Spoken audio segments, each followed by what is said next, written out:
Now guys, we have to wash our hair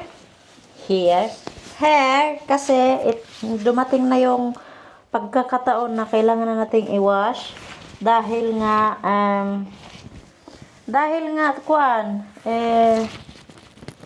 tawag nito, isang oras na. Itabi muna natin yan kasi gagamitin natin mamaya. Isang oras na siya. Dahil counted din yung time na nag-apply tayo. Counted yun. Kaya dapat hindi mo i-overcook yung buhok mo. Kasi pag in-overcook mo yan, tulad ng sabi ko, tawag nito, masusunog yung balat ng yung buhok mo ba, magputol-putol. Kasi ma-overcook siya. Yan. I-wash na natin kasi apply na natin to yung second medicine. Madali lang naman siya, guys. At saka i-wash mo yan, wala kang gagamitin na shampoo or anything. I-wash mo yan ng tubig lang hanggang sa mag-drain yung medicine na ginamit mo. Ang lambot na niya, guys. Hindi ko pa na-apply ng pang second medicine, pero ang lambot niya na. Kailangan i-wash mo ng mabuti kasi syempre may medicine yan sa scalp mo. Kailangan mong wash ng mabuti. Ang lambot niya, guys. Ang ganda. Parang di ko na kailangan itong applyan ng second kasi number 1 pa lang solid na. Tsaka alam nyo kung bakit solid. Kasi hindi ko siya tinipid at saka hindi ko siya minix ng ibang straightening. Kung ano yung nandoon, yun lang talaga. Kaya ang resulta maganda.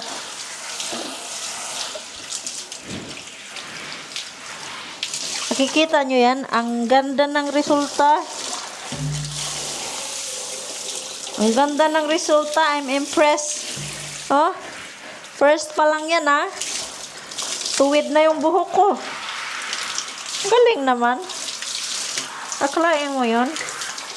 Wawash lang natin yung balat ko ng mabuti, guys.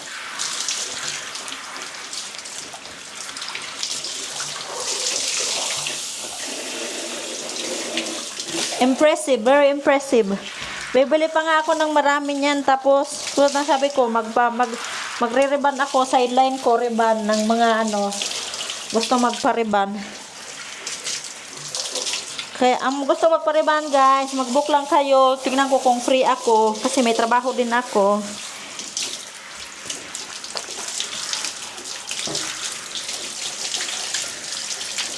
Ang galing naman.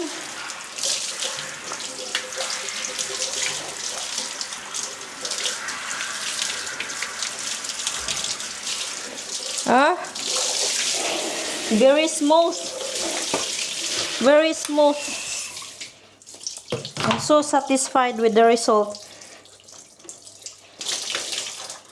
First time pa lang yan, yung pang smooth pa lang yan, hindi pa lang yan. Ayan, nakikita nyo yung resulta, guys. Ayan, straight na siya. Nakikita nyo yan? I-ano lang natin to, i-wipe lang natin kasi basa.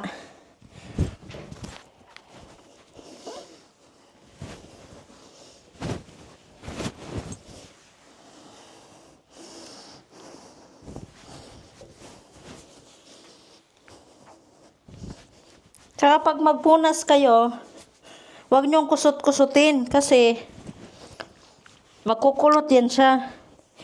Since lalagyan nyo pa naman ng pang second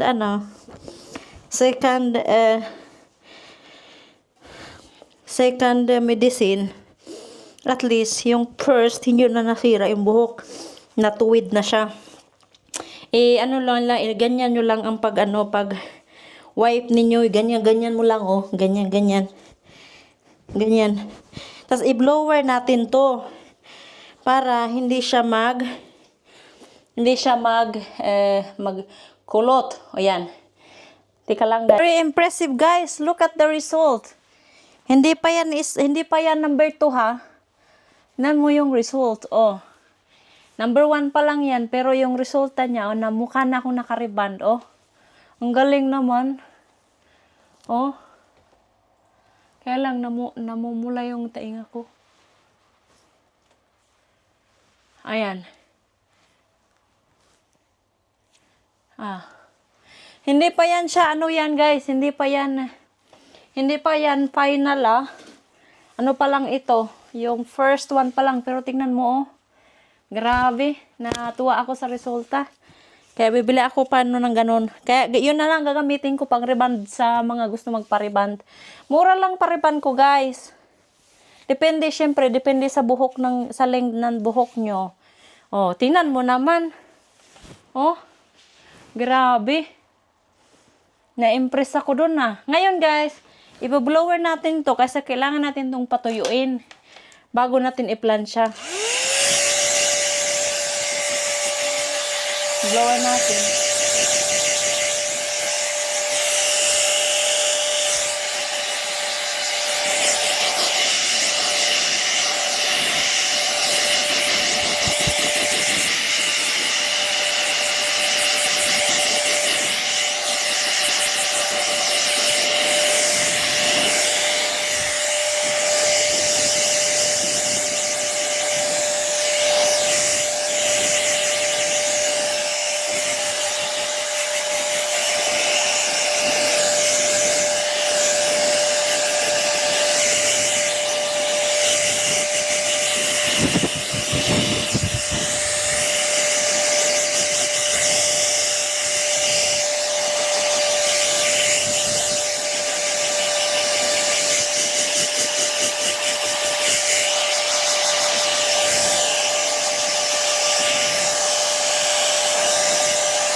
Pag nag-blower kayo, ganito lang din.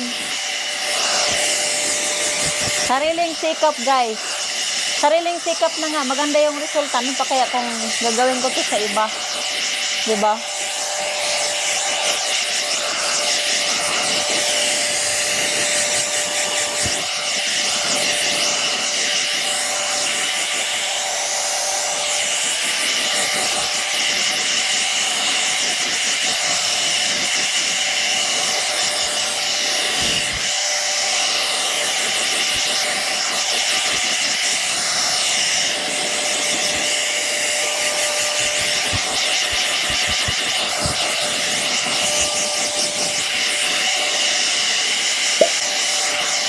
I-blower ko muna guys tapos ipapakita ko sa inyo after ko mag-blower kasi magpa-plancha din tayo. Blower ko muna siya. Saka pag nag-blower kayo guys, huwag nyo ganyan-ganyan kasi siyempre nakatuwid na siya tumuwid na siya tapos papakulit niyo ulit. Dapat ganyan.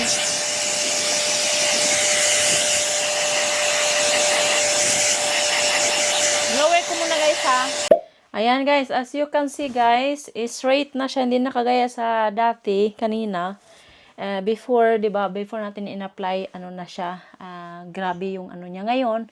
First, ano pa lang yung ginamit ko, ito na itsura niya. First, gamot pa lang yung ginamit ko, ito na itsura niya. Usually, pag nasa parlor ka, hindi ganito ang itsura ng ng reband mo. Kasi nga, tulad ng sabi ko, tinitipid ka nila. Tapos, syempre, belong yun sa belong yun sila sa business nila, kaya tinitipid nila. Ngayon guys, naka-ready na ipaplansya ko na yung buhok ko. Nakikita niyo naman. Ipaplansya ko to. Ganito din ang pagpaplansya ng buhok sa sarili mo. Ganito wait. Normal ang ganitong buhok guys na kasi since sa akin, sobrang kulot ng buhok ko, kaya normal ang ganitong itsura ng magiging kalalabasan ng buhok mo. Kapag first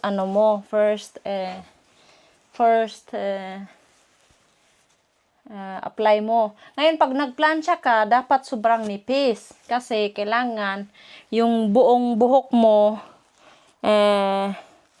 maplansya. Ganyan, mas manipis pa dyan.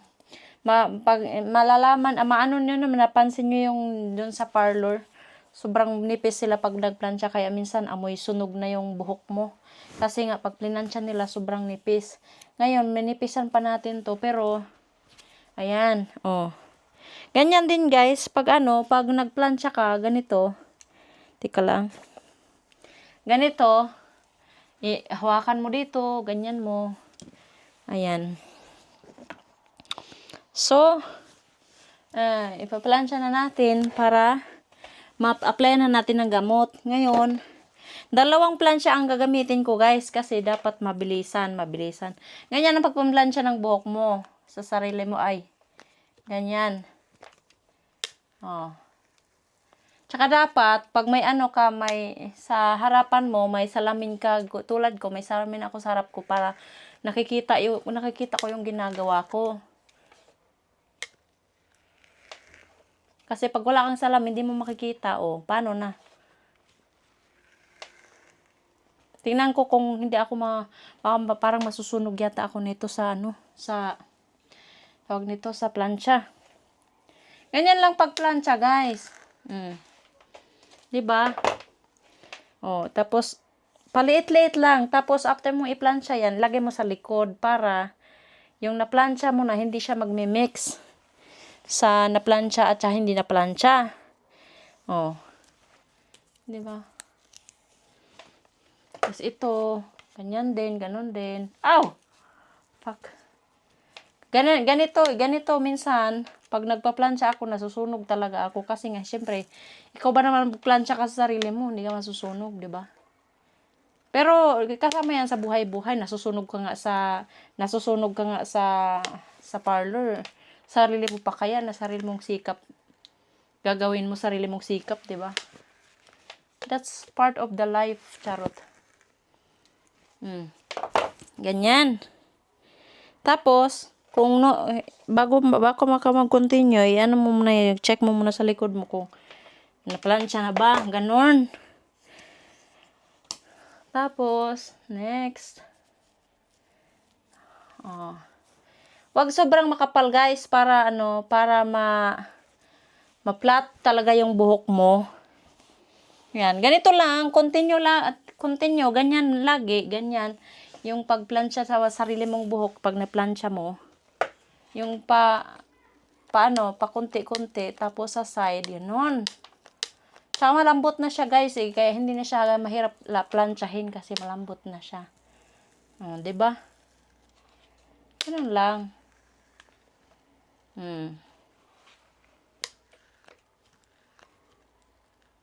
Ganyan, oh.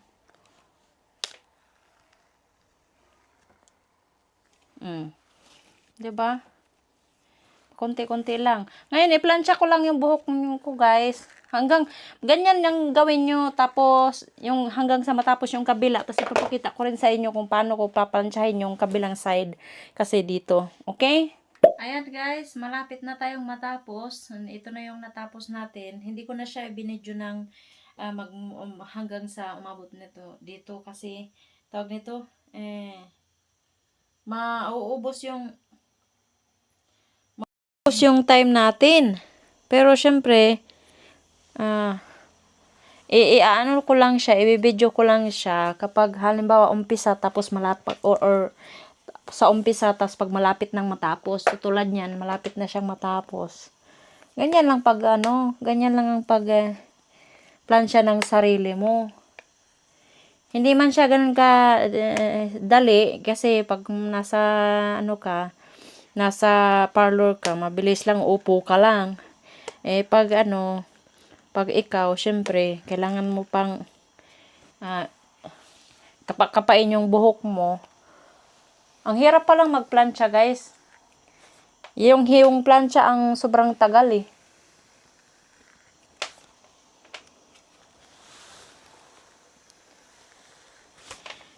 di ba? Flat na flat, charot.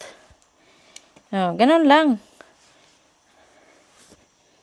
Alam nyo ba, pag nagpapariban ako, sa Pilipinas ha, ang binabayan ko pag nagpapariban ako, umaabot ng 6,000, 5 to 6,000.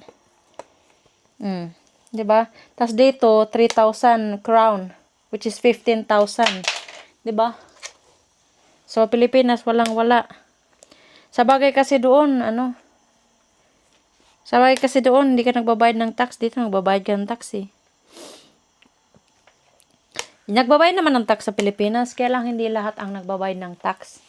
Yung nagbabayad ng tax, yun lang yung may malaking income, o kaya may malaking business. Pero ngayon, nag-iba na yata yung nila, lahat na yata magbabayad ng tax. O paano ano pang kakainin ng mga tao, di ba? Lalo na yung mga maliliit lang ang income, ano pa pang kakainin nila? Ano pa bagang kakainin nila? Wala na eh. Ay, pinambayad na nila sa tax eh. O, dapat magbayad ka ng tax. Depende sa kinita mo. Tulad dyan, dito. Depende sa kinikita namin. Ganyan lang pag magplansya ka sa sarili mo, guys. Pabook na kayo, guys. Ako magreban sa inyo, guys. Hindi naman siya sobrang mahal. Depende nga sa buhok nyo. Syempre, titingnan natin yung buhok nyo kung gaano kahaba.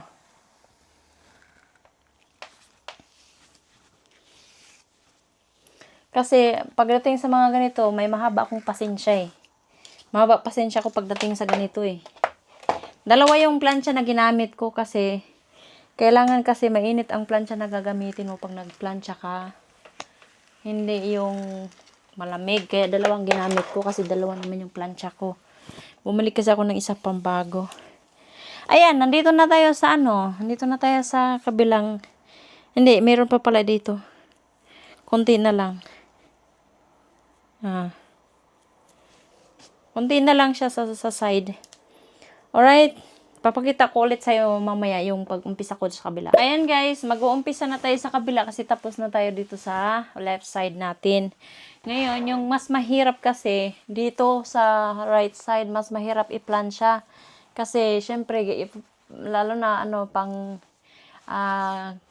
kanan yung ginagamit ko, so mas mahirap. Mas mahirap siya pero kinakaya. Ganyan lang, Ganyan, tapos, ganun din, pag nag-apply ka ng medicine, ganun to dun. Yun nga lang, sabi ko, tulad ng sabi ko, mas mahirap nga lang sa kanan i-plansya, kasi nga, siyempre, magdahan-dahan tayo kasi mapasok tayo. Mainit kasi to. Ganyan lang pag nagplansya sa kabila, Di ba?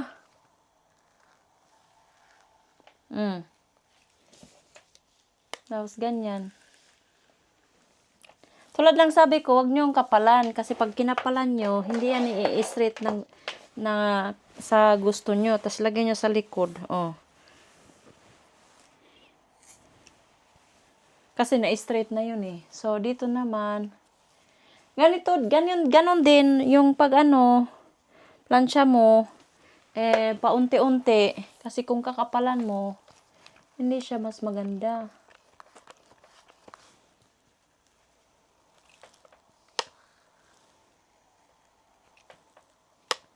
Ganyan. Nakikita nyo ba yung pinaplansya ko? Maano lang. Manipis. Ganyan na always, pag naghati ka, kaya kailangan mo nang may salamin. Kasi pag naghati ka, kailangan mo makita yung hinahati mo. Tapos ganyan. Ganyan lang lagi guys. Continue hanggang sa matapos ka. Ayan.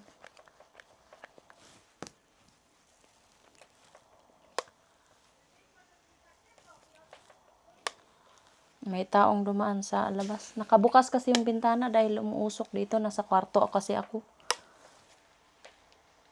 Dahil ang kwarto ang may mas malaking mirror. Di ba?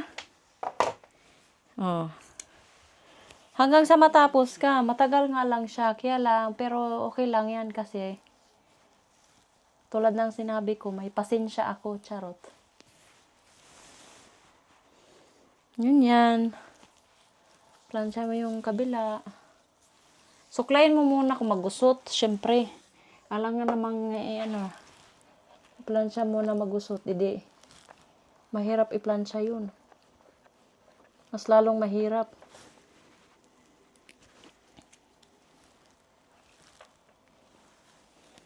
Ganyan.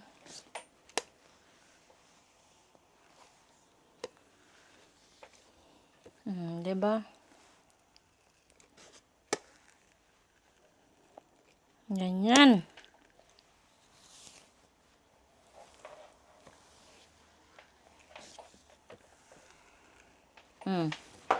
Diba? Tapos, ganyan lang, continue. I-plancha ko muna, guys. I-plancha ko muna, guys. Tapos, papakita ko ulit sa inyo mamaya pag natapos na. Namumula na yung mukha ko. Alright. Ayan. Ayan, guys. Tapos na tayo nag-plancha, guys. Ipa-plancha lang natin ng konti pa. Para ma-flat talaga siya. Kasi, kailangan natin ano talaga yung sulit talaga siyang pagka-plancha. Ganyan natin.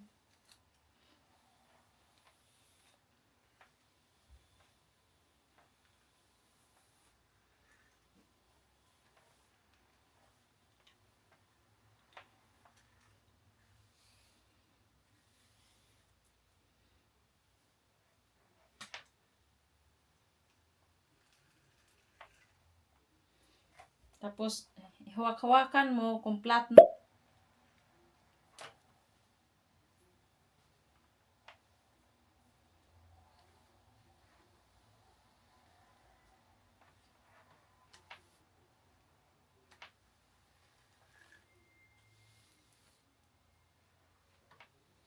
After nito, guys, after natin na plancha, igagamot na natin to yung straightening talaga.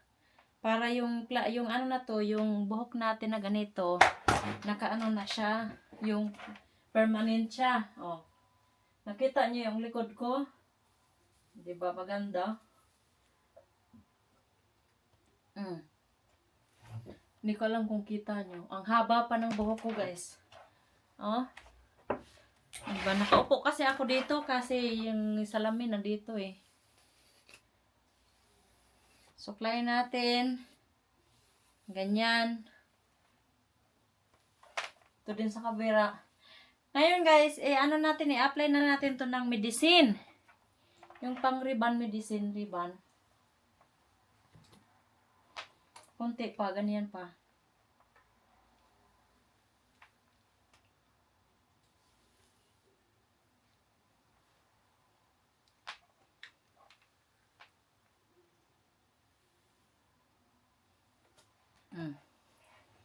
Diba? Sinong may sabing hindi ako kayang magliban magsarili? Char.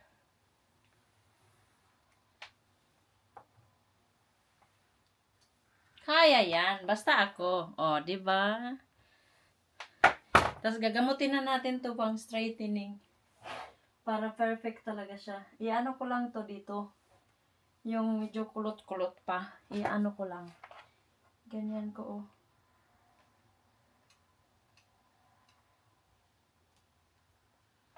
Para flat talaga siya.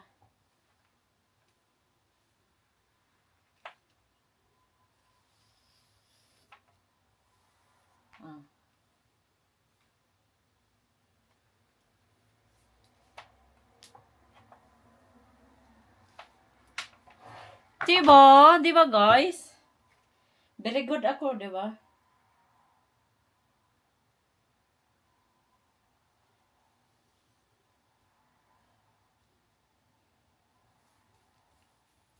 Tapos, para malaman ko kung flat na talaga lahat,